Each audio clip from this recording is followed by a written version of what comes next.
एक स्पेसिफिक तरह की चुप्पी होती है।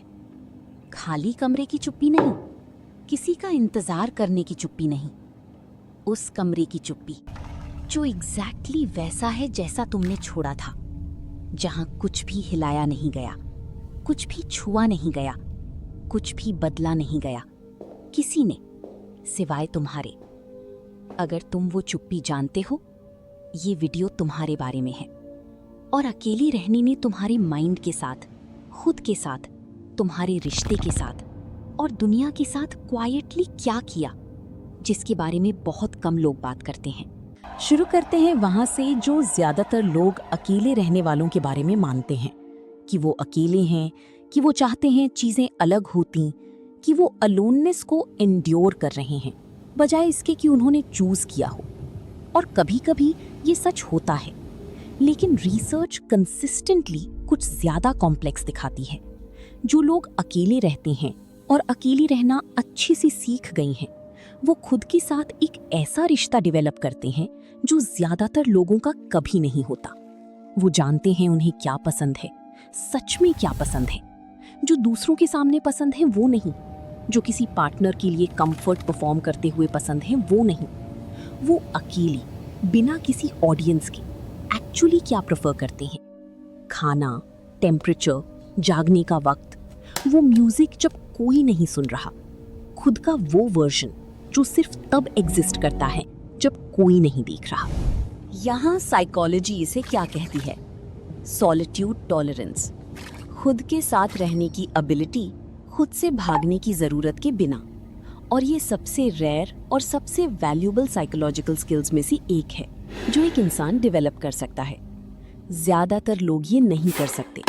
ज्यादातर लोग चुप्पी को तुरंत भर देते हैं, शोर से, स्क्रोलिंग से, दूसरों की आवाजों से। इसलिए नहीं कि एंजॉय करते हैं, बल्कि इसलिए कि ऑल्टरनेटिव, अपने खुद के थॉट्स के साथ अकेले होना अनकंफर्टेबल है, कभी कभी अनबेरेबल। जो लोग अकेले रहते हैं उस डिस्कम्फर्ट का सामना कर चुके हैं, कुछ ने बार बार, कुछ ने सालों तक। और जो उसमें से निकले, अलग निकले। कुछ लेकर जो दिखता है स्टिलनेस जैसा, कुछ जो दिखता है कहीं और होने की जरूरत नहीं, ओके होने के लिए। यहाँ साइकोलॉजी इसे क्या कहती है? सॉलिट्यूड टॉलरेंस, खुद के साथ रहने की एबिलिटी, खुद से भागने की जरूरत के बिना। और ये सबसे रेयर और सबसे वैल्यूएबल साइकोलॉजिकल स्किल्स में से एक है जो एक इंसान डेवलप कर सकता है। ज्यादातर लोग ये नहीं कर सकते। ज्यादातर लोग चुप्पी को तुरंत भर देते हैं, शोर से, स्क्रोलिंग से, दूसरों की आवाजों से। इसलिए नहीं कि एंजॉय करते हैं, बल्कि इसलिए कि ऑल्टरनेटिव, अपने खुद के थॉट्स के साथ अकेले होना अनकंफर्टेबल है, कभी कभी अनबेरेबल। जो लोग अकेले रहते हैं उस डिस्कम्फर्ट का सामना कर चुके हैं, कुछ ने बार बार, कुछ ने सालों तक। और जो उसमें से निकले, अलग निकले। कुछ लेकर जो दिखता है स्टिलनेस जैसा, कुछ जो दिखता है कहीं और होने की जरूरत नहीं, ओके होने के लिए। लेकिन यहाँ वो पार्ट है जिसे कोई रोमांटिक नहीं बनाता।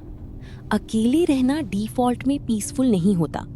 बहुत लोगों के लिए सच्चे अकेलेपन का पहला दौर उनकी जिंदगी का सबसे कन्फ्रंटेशनल एक्सपीरियंस होता है, क्योंकि शोर रुक जाता है और जो शोर के नीचे था अभी भी वहां है। हर अनसॉल्व्ड सवाल, हर अवॉइडेड फीलिंग, खुद का हर वो वर्जन जिसे सीधे नहीं देखा। जब अकेले रहते हो, खुद को इनडेफिनेटली डिस्ट्रैक्ट नहीं कर सकते। इवेंचुअली तुम एक कमरे में हो, खुद के साथ, और जो कुछ भी कैरी कर रहे थे उसके साथ। और उस कमरे का कोई एग्जिट नहीं, सिर्फ एक रास्ता, थ्रू। जो लोग अकेले रहते हैं और थ्राइव करते हैं, आमतौर पर वो लोग हैं जो उस कमरे से गुजरे और पाया कि जो अंदर था उतना टेरिफाइंग नहीं था जितना डरती थी। और अब फिलोसॉफिकल पार्ट।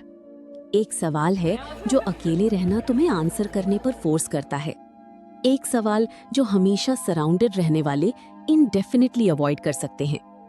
मैं कौन हूँ जब कोई नहीं देख रहा?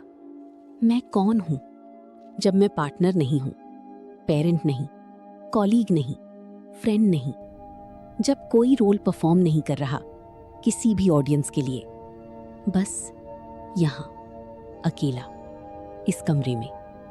वो इंसान कौन है? ज्यादातर लोगों को ये आंसर नहीं करना पड़ता, उनकी जिंदगी की स्ट्रक्चर इसे आंसर करती है। तुम वो हो जो तुम्हारे आसपास के सब तुम्हें होने की जरूरत है। जो लोग अकेले रहते हैं, खुद को आंसर करना पड़ता है, और वो आंसर अक्सर उनके बारे में सबसे ऑनेस्ट चीज होती है। यहाँ रिसर्च कंसिस्टेंटली क्या दिखाती है उन लोगों के बारे में जो अकेले रहते हैं अच्छे से? वो ज्यादा सेल्फ अवेयर होते हैं, अनसर्टेनिटी के साथ ज्यादा कंफर्टेबल, आउटसाइड वैलिडेशन पर कम डिपेंडेंट, रिलेशनशिप्स के बारे में ज्यादा सिलेक्टिव। इसलिए नहीं कि वो कोल्ड हैं, बल्कि इसलिए कि वो जानते हैं जेन्युइन कनेक्शन कैसी फील होती है, उसकी एब्सेंस के कॉन्ट्रास्ट के अगेंस्ट। उन्होंने लोनलीनेस फील की है, रियल लोनलीनेस, जो तरह की लोनलीनेस सिखाती है कि एक्चुअली दूसरों से क्या चाहिए और क्या एक नीड समझ रहे थी जो एक्चुअली बस हैबिट थी, या डर था, या खुद के साथ न रह पाना। फर्क जानना सब कुछ बदल देता है कि लोगों से कैसे प्यार करते हो। तो वो लोग कौन हैं जो अकेले रहते हैं?